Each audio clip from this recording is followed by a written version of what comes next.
And welcome to the Menderu Center for Technology and Democracy and our latest event, Azeem Azhar Exponential. Thank you for joining us. I am Gina Neff. I'm the director of the Menderu Center, and we are so delighted to have you here both in person in Trinity Hall, Cambridge, and our online audience. Before we start the event, there are just a few housekeeping points here for our in-person audience. Emergency evacuation, we're not planning on any this evening. If the alarm bell sounds, all attendees should vacate the room immediately using the stairs, either the internal spiral staircase or the external staircase from Cherry Tree Court, and assemble on the Latham lawn. Smoking, except for smoking hot ideas, smoking, including e-cigarettes, is permitted outside the terrace room in the Cherry Tree Court, but is not permitted anywhere else. Exams, we kindly ask that delegates keep noise to a minimum and don't wander around the grounds, as our students are currently either revising or taking exams. I want to let you know that the event is being professionally live human captioned. If you would like to have captioning, you need to select it on the Zoom toolbar at the bottom of your screen. Additionally, there's a stream text captioning for the event also available. This is a fully adjustable live transcription of the event in your browser. There's no reason why that's not available to people in the room, able to log on in the room. If you wanted to open this, the link is shared in the stream text. A transcript will be made available online after the event. The event will be recorded by Zoom and streamed to an audience on the platform. By attending the event, you are giving your consent to be included in the recording. The recording will be available on the Menderu Center for Technology and Democracy and Crash websites shortly after our event this evening. For those joining online, questions can be asked through the chat function, and our moderators will share the questions during our discussion. And for those of you in the room, when we get to this point in the evening, please raise your hand during the discussion, and I will listen to your questions. So please project, and then I'll repeat them so our online audience can hear them. So with that bit of housekeeping out of the way, I am pleased to be joined tonight by Azeem Azhar. Before I introduce him, I want to say a few words of gratitude for his joining us this evening. Azeem has a remarkable ability to create communities. I was introduced to Azeem when someone in university communications said, "We want you to do a podcast." And those of you who know me know I am very late to the podcast game. I only discovered podcasts in 2023. I'm really out of it when it comes to podcasts. And so when they said, we want you to do this podcast, I thought, oh, this is going to be a terrible waste of time. This is somebody who doesn't know what they're doing. And they said, no. He's a former FT journalist. Like, he's really good. Like, trust us. Okay. When was the last time you said to a university communications team, they said, trust us, and you trusted them, and it worked out. And so I get to this call, and lo and behold, we're talking what I found to be an incredible conversation that ends up being about Durkheim and self-tracking. And so, on the other side is this wonderful polymath who can talk fluently both social science and technology and finance and business. Delightful conversation. And 2 weeks later, I'm at an event and someone says, "You sound really familiar." "Oh, right, I heard you on Azeem's podcast." And that's when I realized that Azeem Azhar has created an exceptional online community. And have been witness to that through the pandemic days and seeing how his exponential community has come together to support innovation, brainstorming, sharing. So now the formal introduction.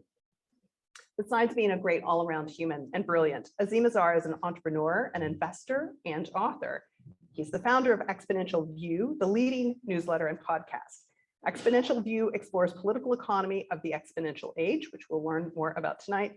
It reaches more than 200,000 readers around the world. He's also an active startup investor with investments in AI, work from home, and climate change. He's on the board of the Ada Lovelace Institute and sits on the World Economic Forum's Global Futures Council on Digital Economy and Society. Previously, he founded Peer Index, a big data analytics firm acquired in 2015. He has had senior roles in global media businesses and started his career as a journalist, where he was a writer for The Economist and The Guardian.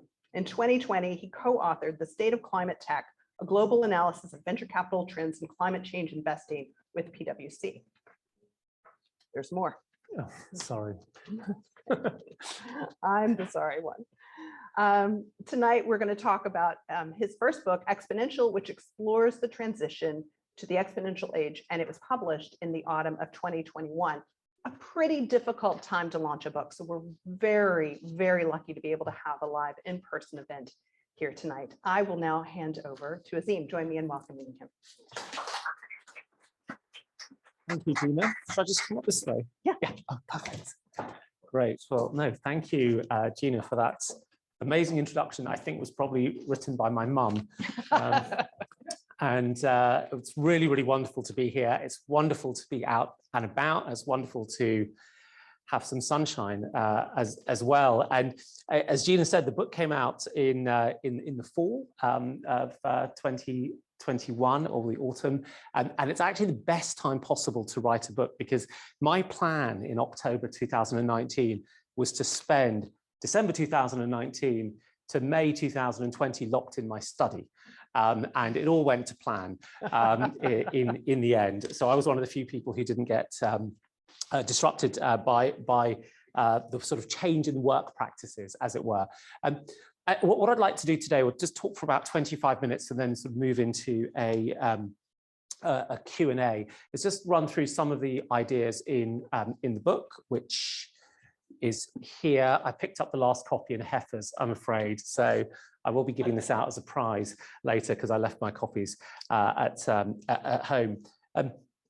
And the book has had quite a good reception, generally quite well critically reviewed, but I do have these two beautiful reviews from Amazon, which I love reading out. Left-wing slant. It is false advertising to sell a book without revealing the political bias of the author. Unless you love the political left, do not purchase this.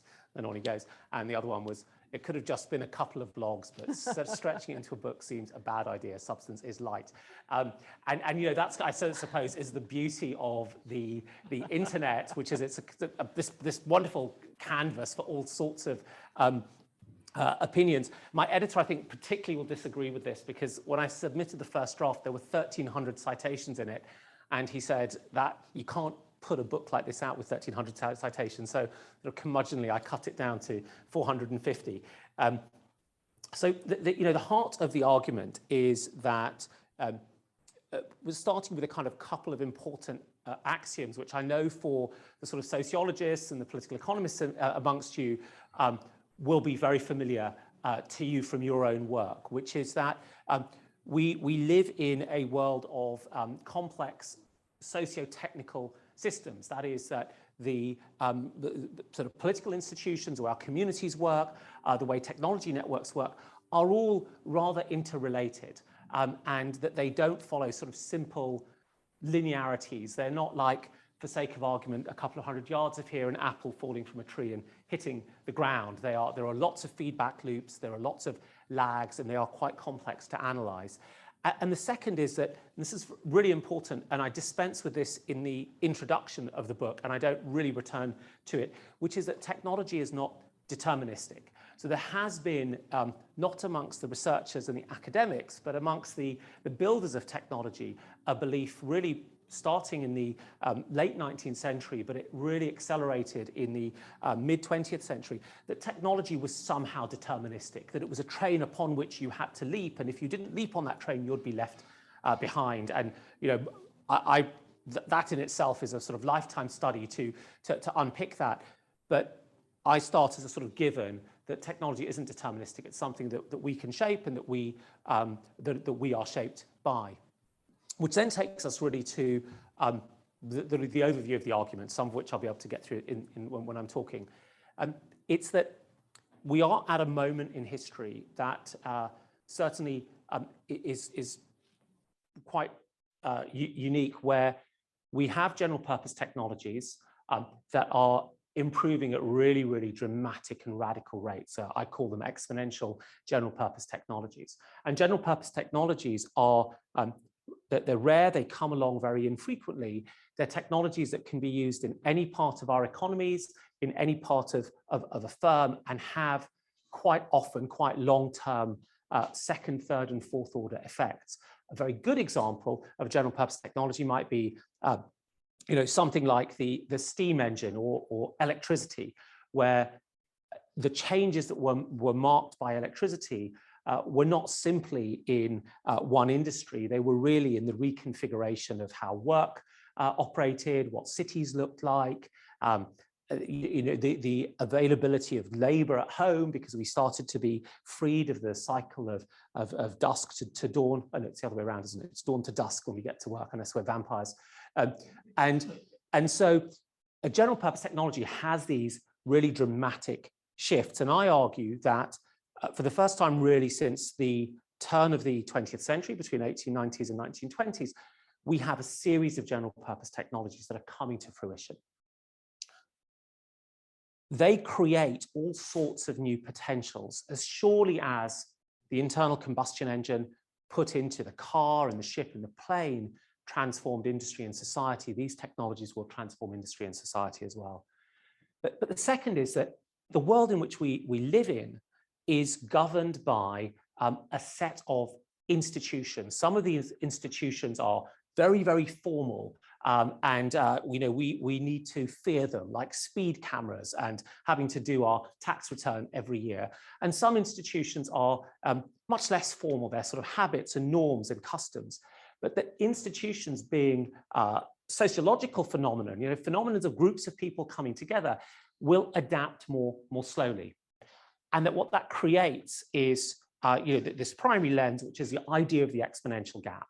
That on the one hand, we've got technologies that are improving dramatically, that will have impacts outside of their technological domain. And on the other hand, the world in which we live is adjust at this linear rate. And for me, the exponential gap captured that sense that we have probably been feeling, I would say, since, if you're American, probably since November 2016, and if you're British, since June 2016, that, God, can I use the word crap? God, it's all crap. Robots are going to take jobs. Uber drivers are sort of algorithmically managed within an inch of their life. Cybercrime is going crazy.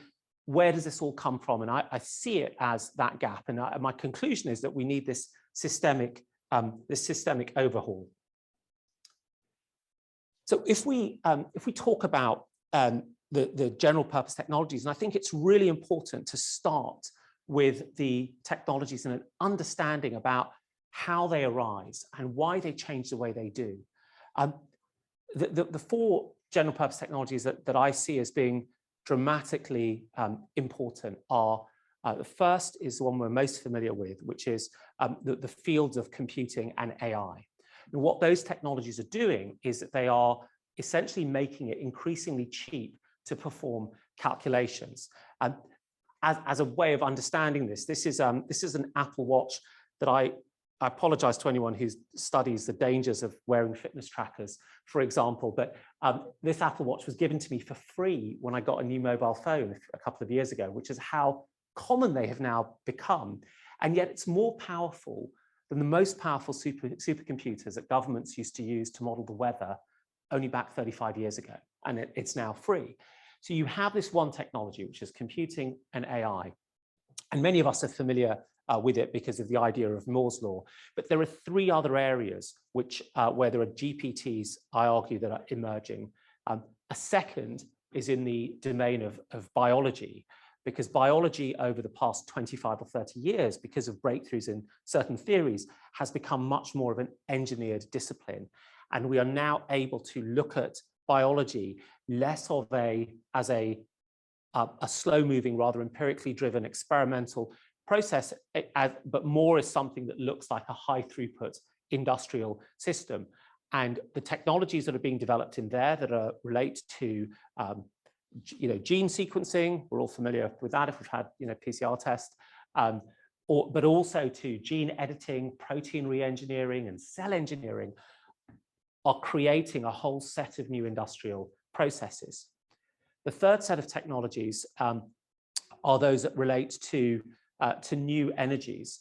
So as distinct to the energy technologies of the sort of last industrial era, which was all these extractive fossil fuels, what we have are a set of technologies, particularly in the shape of solar, photovoltaic, which are becoming dramatically cheaper on an ongoing basis and have different industrial configurations, which I can talk to a little bit later, that have these second and third order effects. And the final most emerging technology is the technology of additive manufacturing. Actually, it's so emerging, I've really struggled to find a good emoji for it, which is why we have the factory. I've been struggling for 2 years on this. But additive manufacturing, again, is the realm of digitizing production. It's about being able to 3D print products, devices, components. A couple of years ago, it was too expensive to do that at any scale. But with the ongoing improvement in technology, we're getting to a point where it is cost competitive to 3D print useful components. And that, again, has really important economic ramifications. What is it about this idea of exponential, though? I mean, I think it's important to bring that forward. I talked about my Apple Watch, and we know how it was emblematic of the price of computing coming down, because that's what this idea of Moore's law is. Moore's law, which just says computers get more powerful every couple of years, is essentially saying computing gets cheaper. But what I noticed in the research that I had done, and some others, this is a friend of mine, Hannah Tucker, who puts this compilation together, that we were seeing these dramatic price declines across a whole range of different technology families, many of which we talked about in the previous slide. So, for example, the cost per watt of generating electricity through solar photovoltaics had declined from $5 to about 20 cents in 20 years. This is this blue line here. The cost to sequence a human genome was back in the year 2000, when Bill Clinton was president, at a more sort of innocent time, was about $1 billion to sequence a human genome. The price to sequence a human genome today is about 100, 200, couple of $100. The cost to store data has also collapsed, as anyone knows. I remember the very first USB key I was given was a sort of 8 megabyte key, and I now get regularly given keys that have got 1 terabyte, which is the sort of thousands of times more data on them. What does it mean when prices collapse? Because we may not feel it, because our iPhone has always cost us £600, regardless. But what it means is that within the economy, these capabilities get used and taken up much, much more. And then new complementary businesses emerge around them. If you think back to genome sequencing, at $1 billion a genome, only a handful of people will get their genome sequenced and get that insight about the things that might drive their health conditions. At $100 a genome, pretty much everyone could get their genome sequenced. I mean, not quite everyone, but I mean a very, very large number of people. As that price approaches $1, that means many more people can have their genome sequenced. And that means when you go to see your doctor, there's no reason why they can't use that data when they come to think about your treatments. So that, I think, is the important dynamic that we need to think about when we look at curves like this. It's about the expansion of possibility into the economy. Now, the other side of that, of course, is we don't necessarily know what complementary products and services will emerge. And so who would have known, go back to 1950 in the time machine and ask someone, and someone asks, what's the most surprising thing about the time in which you live today in 2020? And if you said to them, well, I have this device that is more powerful than all the computers on the planet and can access all of the knowledge of humanity. And what I do is I use it to watch videos of cats falling into buckets of paint. I mean, that is where we end up going once these capabilities get as cheap as they do. Perhaps I can put the sense of change just visually. So about 6 or 7 years ago, a new AI technique called generative adversarial networks came on the stage. Stunning technique, unbelievable. It was getting computers to draw images. So here we are, state of the art, 2016. The text prompt here is generate images of a pitcher, that's a baseball bowler, throwing a ball. And this is the best this thing could do. And it was mind-boggling. I mean, I gave lots of talks about this paper back then. Last week, AI system, given the text prompt, draw me a picture of Mount Everest as a cake in the style of digital art. And there we go. And that's the difference of 5 years of progress. Because one could also say, actually, where is the raw data from which you learn? Because we often hear that machine learning is about learning from data that already exists, where there is no Mount Everest of cake. So let's try to understand then what drives exponential technologies. And I really put it down to 3 fundamental drivers, that the most important of which is the first, which is learning. But also standardization and networks are important recent drivers for this ability for technologies that improve at 10, 20, 30, 40, 50% per annum for decades, which those technologies that I've discussed have been doing. So if we start with learning, the key insight here actually predates the modern digital computer industry, going back to 1936 and a man called Theodore Wright, who was looking at how engineers would construct aircraft. And he identified there was this relationship. And I'm going to perhaps bring it home to everyone. Did everyone here went into lockdown, obviously, except unless there's some real rule breakers, but keep it secret. Did anyone start to bake lockdown bread? Is there any hands up? Okay, yeah, I know you did. Yes, of course. Yes, a couple of people baked lockdown bread. How was your first loaf of lockdown bread? Quite flat. Quite flat. Did you bake any more loaves? Lots. Get any better? Much. Right. Wright's law from the gentleman over here is essentially what happens. The first loaf of lockdown bread you produce is terrible, and you make loads of mess and you waste loads of flour. By the time you do it 8 times, you're much better, you're much more efficient. And that's effectively that curve. And it's called the learning curve. And complex engineered products often have learning effects. And these learning effects essentially say that for every doubling of cumulative capacity or doubling of cumulative outproduction of a product, there will be a learning that means the product is made more and more cheaply. And for certain types of products, like semiconductors, silicon chips, that learning rate is extremely high.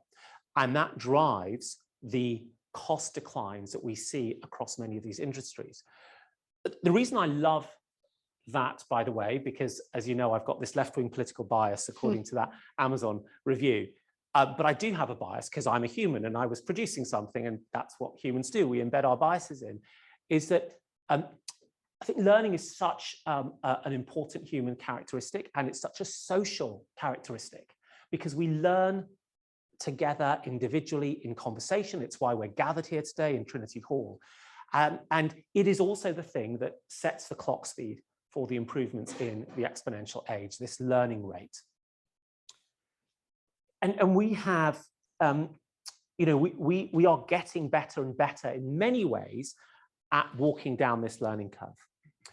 But there are a couple of other drivers of this sort of exponential age. The second is the idea of standardization. So if you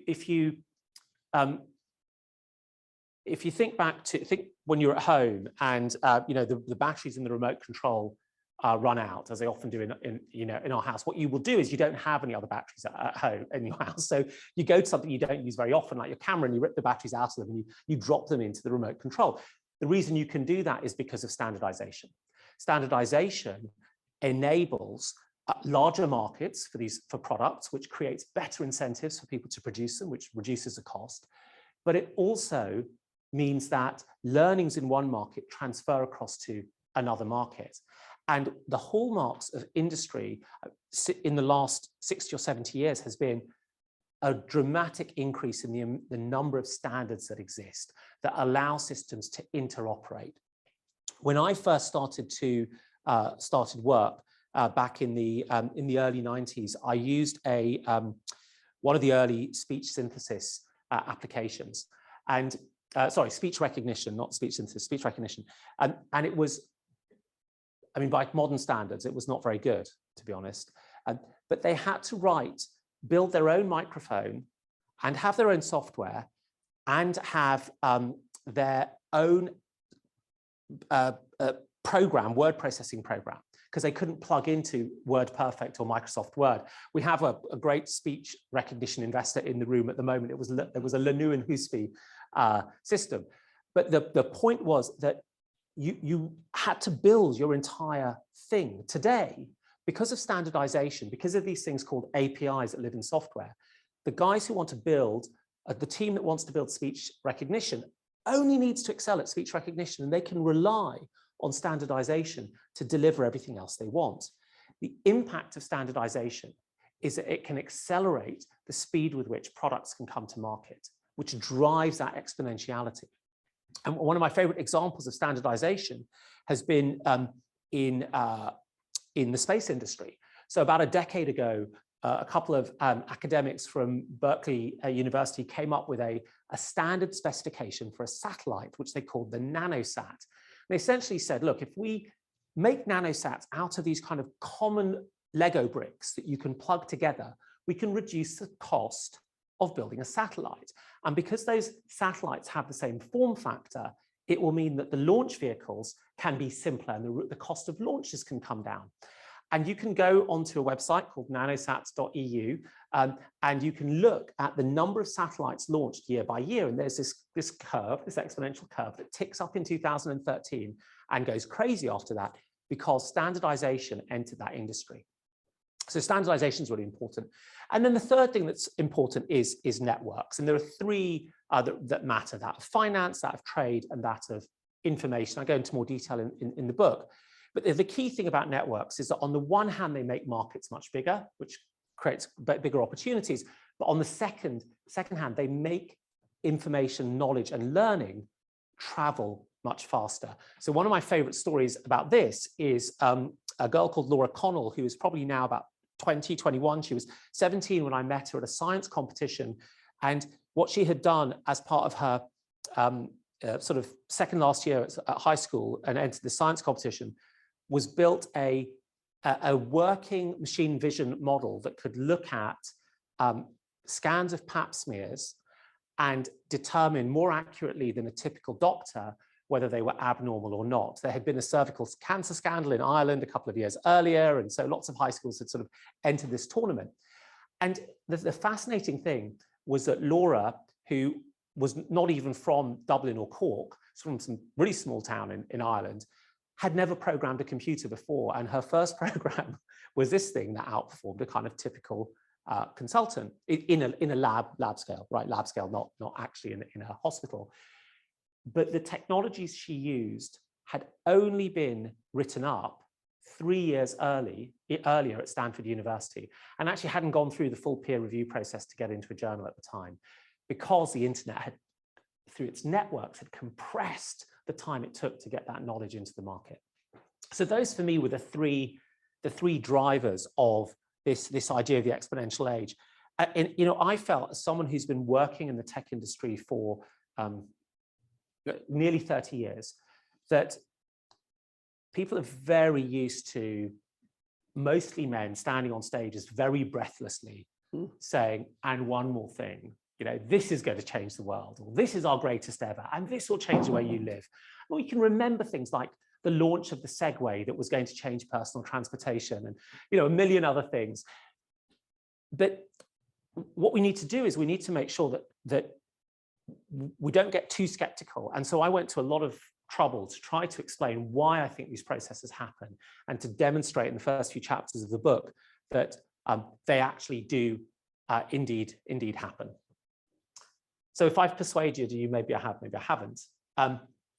That then gets us to the sort of simple visualization, really, which is that you have these exponential technologies, and they through a process of combining and recombining and being taken on by organizations and by firms and by investors, become real, and they tend to accelerate in this way. And this curve, which it's a mathematical curve, but you can overlay it on top of the number of iPhone sales. You can overlay it on top of Netflix's revenues until this year, by the way. You can overlay it time and again on the current rate at which Norwegians are buying electric vehicles, and it maps pretty well. And what we have, of course, are these institutions, norms, and expectations that are changing at this sort of much more sedate, linear pace. It's practically flat if you ever watch the American Congress question Mark Zuckerberg and the other internet bosses. And I think the challenge that we have is to address the question about what happens in this space. And there are two ways to I suppose to think about this, right? Is what can you do about this angle, this gradient and this rate of change, and what could you do about this, right? Is it a case of pushing this up? Is it a case of pulling this down? And in a way, that's what I try to address in the second half of the book. So, this is such a busy slide, and I'm really sorry. I was told not to do busy slides, and I said there'll only be one, but this is just my one busy slide where I want to explain how this all comes about. So, at the bottom layer, the lowest layer, you have the core technologies, and actually below these technologies are also sort of component technologies, which are in many cases, because of learning, because of standardization, because of networks, improving really rapidly. They can then be combined to build applications like AI and drones, which are also really improving dramatically. Think back to the baseball pitcher, to the cake, Mount Everest made of cake, which sounds delicious. And they then also find their way actually into the real world, firms and business models. You can look at a company like Facebook, which frankly is probably not the most loved company in the world, now called Meta Platforms. And yet, despite coming under that degree of scrutiny, still grows and still elects to find new avenues in which to grow, because these firms are on that trajectory. And you also see it within how these things get deployed, frankly, amongst state actors. In particular, if we think about how the use of cybercrime and disinformation has emanated from various state actors. But the second half of my argument then relates to what this exponential gap is, and the impact on our norms, our informal practice, our institutional arrangements. And perhaps one example of that in informal practice is this is I think is a very tangible example of the exponential gap, which is one that I live with nearly every day. Should teenagers be allowed to use their smartphones at dinner? Mm-hmm. Now, when I grew up, no one used their phone at dinner because the phone was in the corridor. And if someone called you during dinner time, someone would be dispatched to grumpily say, "We're having dinner," and hang up. And of course, phones have found their way suddenly into our homes many, many times over, and we still don't know what the rule ought to be. And of course, as we know, as the researchers you all are, our first assessment about whether these things are actually good for us or bad for us is often no more than reading the tea leaves, because it's not research, it's not academic, it's not been demonstrated. So we still don't know. Anyway, there's a tangible version. So then let's touch on my argument that this is systemic. You know, and I split this out into 5 big categories. The naivety of a first-time author. So I look at markets and the economy, and the trends that I see emerging in the exponential age are network effects, the growth of platforms that are dependent on intangibles. They are dependent on software, on patents, on creativity, on ideas, on the things that brains bring to the table. They're not dependent on closing off markets or extracting things from the ground or fashioning you know, bits of iron into pins sharper and sharper. In the area of labor, the trends that I see relate extensively towards the balance of power between these powerful firms and workers, specifically around how work gets managed and how work gets parceled out. As a brief spoiler, I'm not a big believer in the idea that sort of robots take jobs. Within the space of economic geography, the thing that I see and argued is that the trends of these technologies, even though these are trends of largely of centralization and the accretion of power to sort of central units and increasingly powerful firms, that the trends here of the technology force us towards a localization that is perhaps sits at counter to the globalization we've seen over the last 50 years. In the area of conflict, what I see is these technologies are very dual use, and they're not necessarily technologies of peace. They're actually more likely to be technologies of conflagration. And in the space of our democratic politics, you know, which we've all sort of lived through and felt the sort of the frustration of the social networks and so on, is the notion that our space for public discussion, but also other parts of our lives that we have kept out of the realm of the market. For example, the relationships we have with our friends are being taken over by privatized rule makers, that technology firms in particular have found their way into these personal interactions or into a space where we have felt that perhaps market rules shouldn't be the thing that that determine behavior. And, you know, I think about that in terms of, as, you know, the privatization of the publics. And the challenge with looking at all of this, and why I tried to get it in one book and on one slide, is that I think this requires a much broader conversation than a point-by-point conversation. That there are really close relationships between each of these areas. One of the themes that I think runs through all of this, but I didn't use this in the book because I didn't want to come across as someone who was super left-wing, which I obviously failed to do, is the current theme is really about the change in power. Shifts in power that are emerging in here. Who is it going from? Who is it going to? And it's not necessarily going from the powerless to the powerful, although there are trends like that. It's sometimes going from one powerful group to another powerful group. But that is one common theme that underlies it. So there's a lot in the book. I know that, but I hope that I've given you a sort of a good summary so far. Thank you.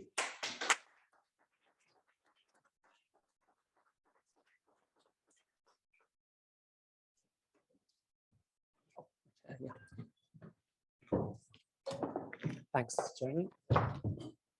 Please. Thanks, Gina. As you are getting your questions together and the online audience is getting their questions together, I've got a few questions of my own. First, Azeem, thank you. That was great. And it's so great to have you here.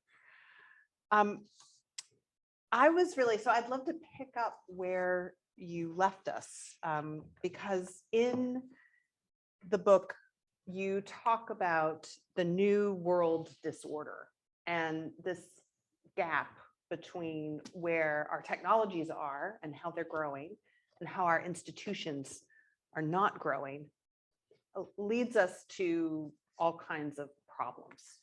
And as a sociologist, this really is what I'm very interested in.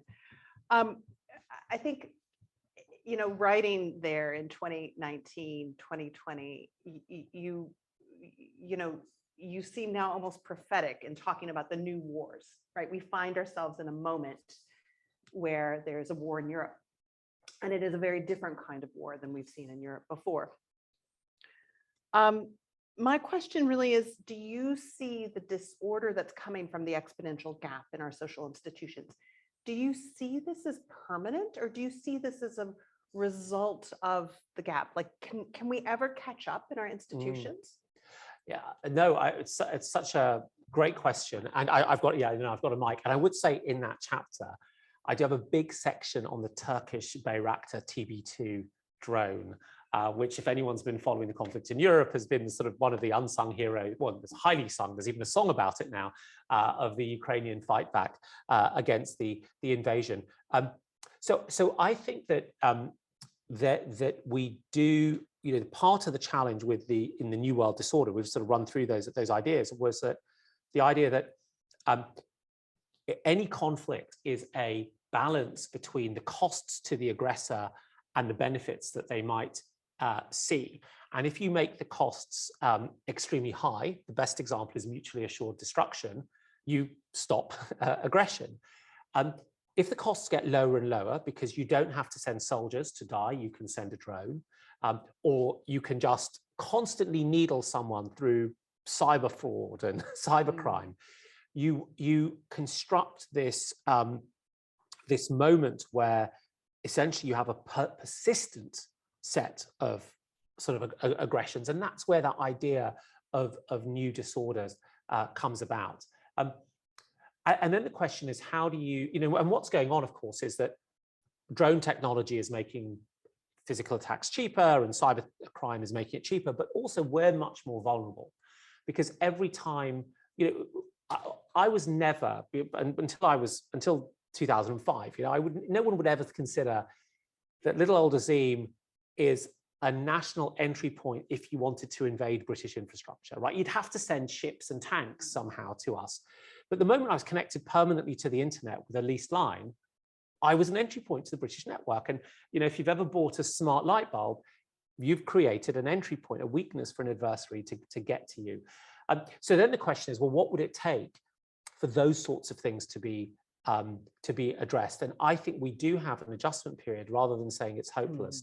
The adjustment period comes from things like, let's look at IoT devices. It comes from saying, instead of Internet of Things devices being completely unregulated, anyone can sell them and no one has to worry about software updates or security updates and so on. We might start to say, well, if you are going to sell them, you can earn this badge of approval that says, we'll provide you with security updates. Now, that's an institutional change, right? That we can grab hold of. But then the same thing comes to our the institutions that we use to govern these types of issues. And what's been really interesting with the Russia-Ukraine thing, and some things I couldn't have predicted, is that, you know, the UN has not been very useful, but other institutions have been quite useful.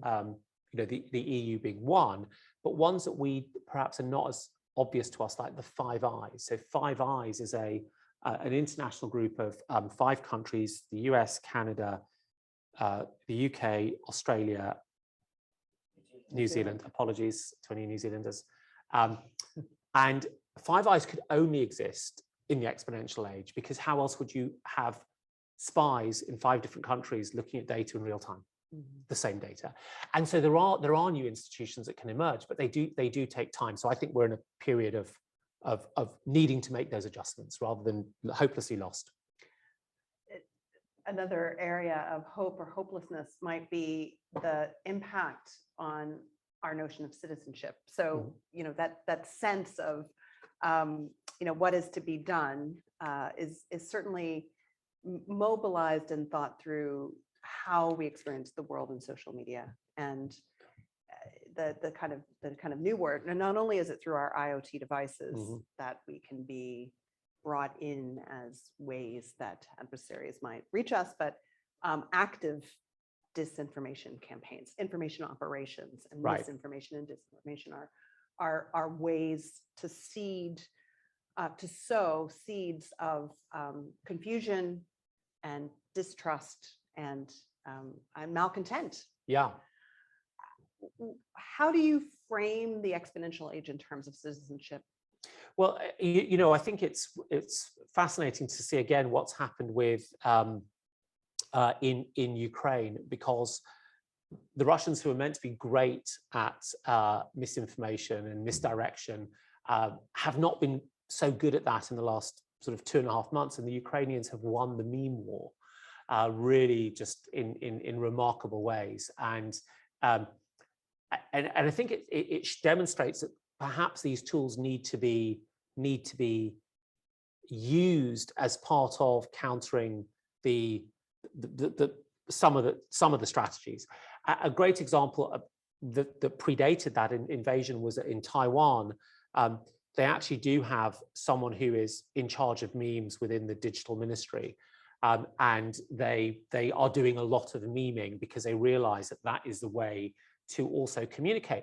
And in a way, it's a bit like saying, well, Nixon was the first president to understand television. You know, who's the first president who understands memes? And that Zelensky, right? But so those are new tools that we end up needing. But I think there's another really interesting dynamic to this. And before I get there, I'm going to steer away the bit that I don't really understand. I don't quite understand why the US is so different to other places. I don't quite understand the dynamics of how, say, science skepticism emerged around COVID. And I'm reading it. I'm reading some of your colleagues as well on that. But you know, I think one thing that I think is quite interesting about prospects for citizenship are, where are the spaces for being active in you know, public policy, and what does the technology allow? And I'll give you an example.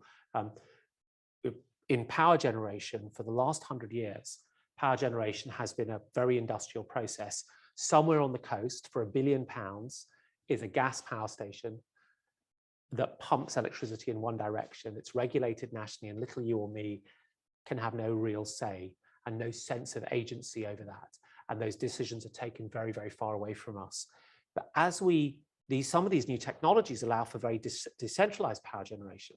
So in Cornwall, for example, there's a local electricity market, which is lots of people and farmers sticking solar panels on their houses, and now running into the governance problem, which is that there are things they want to do with the assets they own in their area that are regulated by some national market. That's an exponential gap as well. It's not as sexy, by the way, as saying democracy is going to die because of Facebook, but it's a really practical one. And it shows up in South Africa as well, where the cities like Cape Town are capable of generating loads of electricity because of renewables, but Eskom, which is sort of the national authority, is sort of working with a sort of a national plan. And what I think is interesting is this idea of the locus of democracy being able to emerge in new areas where we never thought we could participate as citizens. And I find that really particularly sort of you know, empowering idea, that together with my neighbors, what could be more democratic, what could be more participatory, what could be more citizen-like than that? We're sitting there discussing, you know, the energy supply and storage and what happens during the night and so on. And I think the technologies, because they don't cost £1 billion, they cost £2,000, enable that. Change. I saw our first in-room question, and I'll just remind you, I need to repeat it for the online audience. So, Jochen. I'll make it short. Thanks so much for this. It's good to hear a macro narrative, which is what I as an anthropologist struggle with a lot. Let's take the argument that you make as a given. There's an exponential gap, and it's been produced in this way. I feel troubled by the fact that and Gina, you said that as well, we need to catch up, the institutions need to catch up. How about we dampen this exponential growth somehow of these different technologies? And I want you to particularly say something about the actors that could intervene, and possibly, again, two specific ones. One, as a continental European, what's the role of the state in this? And the second one, which is what I do research on, what is not talked about enough is what are these venture capitalists doing and why are they not being held responsible? So for those on the online audience, the question is, is it about is it about bringing up the level of institutions or dampening the growth on the curve on the exponential technologies? Who are the actors, and specifically, what's the role of the state and what's the role of capital and venture capital? Yeah, thank you. Really important question.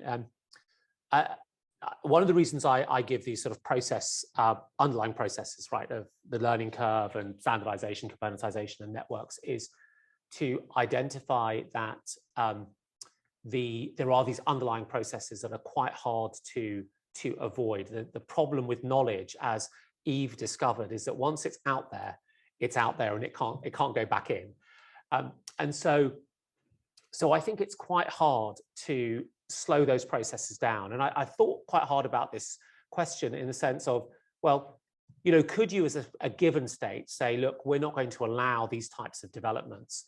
And the problem is twofold. The first is in a competitive market, there's a good reason why everyone in Russia wants an iPhone rather than the Russian equivalent of an iPhone. And so you will be out competed in a way. I think there's a second reason, which is that these technologies are at some level tremendously beneficial. So for example, the carbon intensity of the UK economy is much lower now than it was 25 years ago and will continue to be because of computation and because of renewables. And because we don't know the answers today, we need to allow research and basic science to explore wherever it needs to get to. But that said, I think even if it's hard to change the gradient or the second derivative of that curve, we can actually shape that direction. So I think the weakness of showing it as a line is that actually it's not a line, it's also directed.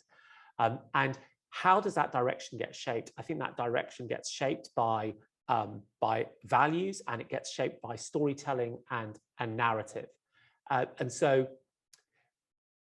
And we can participate in that. And one of the big shifts, I mean, just before I wrote this book, I wrote a big report on venture capital in climate change, where the amount of venture capital that was moving towards climate change was increasing dramatically. In the year since I wrote that report, proportionately, it more than doubled. But the real trigger point was Greta Thunberg, in a way, creating a narrative that somehow just removed just enough friction of belief that the climate narrative changed. So the way I think we shape what's important is through our narratives, through our disgust, through taking Frances Horgan and Christopher Wiley seriously, through starting to say, actually, Amazon workers should be allowed to unionize. And by creating those stories, the core technology, I think we generally benefit from, and that to me then is all about participation. And one message that I realized after I wrote the book is that, in a way, part of our democratic participation is actually caring about these things. In a sense, for a good 15 or 20 year period, we were just willing to be happy with faster iPhones, rather than having the discussion that we're now having. And in a way, it's, we are the custodians of this. Poacher's going to poach, and so we have to participate and ask those questions. We have time maybe for one, possibly two more questions. I'll give shorter answers, so I'm so long. I saw Sarah's hand in the back. Hi, thank you. It's worrying in a way, I think, that the same topic as the previous question and Gina's first question. And it comes from a point of naivety, because I'm not a sociologist. Yeah. But it was really very clear how you laid out the arguments. And so you've got technologies, and they grow exponentially because their drivers are the standardization of networks. And you've got institutions, and they grow linearly because their drivers are. Mhm. And then there was a kind of, I feel like there's a bind there. So the, Yeah. the question is, what goes in that bind? Sure. Why are institutions not equally driven by learning standardization of Mhm. networks? And in choosing those as your drivers, are you in fact obfuscating other drivers which institutions control precisely for very good reasons, which might limit their growth, but also for very good reasons? What are the drivers of the growth of institutions, and what should we be doing about that? That was Sarah's question in a nutshell. Great, actually, it's a great question, and I do tackle that institution question in chapter 3. I didn't quite put it into the slide, but I think that an institution can be designed in particular ways. Or one of the things we want from institutions is we want them to to have some sense of purpose and some sense of perhaps rigidity is the word that I'm after, or transparency and consistency, because otherwise they wouldn't be institutions. When it comes to the Latin word to stand, right, they would be fads or ephemera or crazes. But I think that there are things that you can do within institutions that relate to the missions that they have and their own ability to recognize the importance of change. And so one example there is that some of the regulators in the last 5 or 10 years have started to say, we're regulating an area like banking, but there's a lot of innovation that is coming through that is really good for consumers and really good for the unbanked, that the traditional banks can't do because of their own sort of issues. So what we'll do is we'll change our operations and create little sandboxes where new innovations can play while we learn about them. And it's and I think that is an institutional shift that changes the way the institution operates, that allows them to look at what this innovation is and to start to bring it on board with a slightly better understanding of the risks. Another model, and this is a Chinese model, is the model of saying, the phrase was sort of let the bullets fly, which is let experiments happen. And if we see things we don't like, we can come down quite quickly, which they did about 6 months after I wrote the book. Now, that may not work in our sort of democratic environment. So one of the pleas that I make, I talk a little bit about 3 design principles in the book that are flexibility. So starting with the assumption that things may change. And that is literally, how do you pack when you go to a holiday to Amsterdam or Belgium versus when you go to a holiday in the Seychelles, right? You pack a range of different clothes, whereas in the Seychelles you just take your swimmies. The second is resilience, which is how do you design an institution that is going to be able to withstand uncertainty on the downside. And we haven't generally, for the last 40 years, worried about resilience as a design parameter. We've worried about efficiency. And then the third, and I think the most important one, is this idea, and in fact, in this wonderful book that you've got on your desk, sorry for the online audience, the last essay is called Commoning. I thought about, I argue about commonality, because a lot of the issues that I raised were about the lack of participation and the lack of common goals in these arenas. And an institutional design that starts to think about collective-based approaches to what the questions are, I think secures the participation that you need to give it some sense of legitimacy and some sense of responsiveness. And one of the things, I mean, again, this is a mainstream book, so I couldn't get into the detail about this, but was that a lot of what we have to do is have had to deliver through institutions is so deeply technical that it's really, really hard for a non-expert to get into it. So that's why we have to ask them to be much more principles driven, because non-experts can understand principles, even if we don't understand sort of technical mechanisms. So I mean, I think your question is an absolutely really brilliant one. And hopefully my second book will answer it in more detail, but I think there are some principles that are in there. That's a great setup for the next time we will invite you here. We are unfortunately at the end of our time today. I want to thank Azeem so much for joining us. Thank all of you for joining us both in person here in Cambridge, but also online. I'd like to call your attention to two of our upcoming events. Next week online, May 17th, we will host Lisa Parks. Lisa is a MacArthur Genius Award winner. She will provide an overview of her book in progress, Mixed Signals, Media Infrastructures and Globalization. It will be a wonderful add-on to tonight's event. And then on Friday, May 20th, we are hosting in person only Frances Haugen, the Facebook whistleblower. She'll join us here in Cambridge to discuss trust in digital tech and big tech's role in national security. And that will be in conversation with me and Professor John Naughton at the Babbage Lecture Theater. So please look at our website for further events. For those of you joining us in the online audience, we would very much appreciate if you would fill out your short feedback questionnaire after the end of the session, and the link to that survey will be sent via Eventbrite, and that may come to those of you here in person too. Please give us feedback. We would appreciate it. And look at our events in the future on our website, mctd.ac.uk.